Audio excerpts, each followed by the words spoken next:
Sikhism is the world's fifth largest religion. A Sikh's uniform, right, a beard and turban, and all the articles of faith, when I wear them, I'm representing equality, justice, fairness. I'm telling the world that this is what I stand for and this is what I will fight for.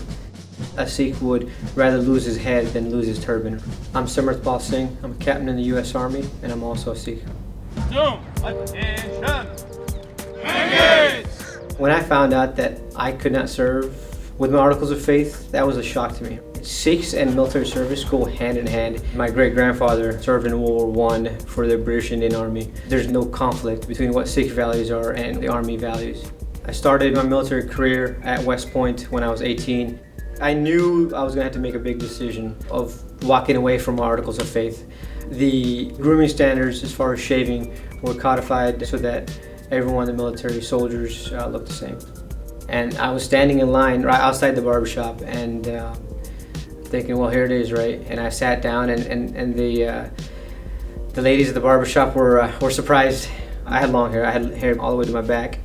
I don't know if they understood what was going on. My entire life was changing. You know, everything, my self-image, everything was being shattered.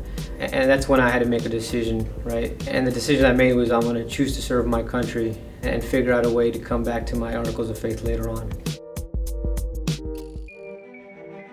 It was after I met the two gentlemen who were in their articles of faith and were in the Army that I learned that there is a way to request religious accommodation. I was simply asking for what I believed were my rights. And March 31st was when I received the permanent accommodation. And I had to pause, 10 years later, it had finally happened. The first day that I wore my uniform with my beard and turban, it was an unreal feeling. When I look in the mirror now, I feel a sense of pride and completeness.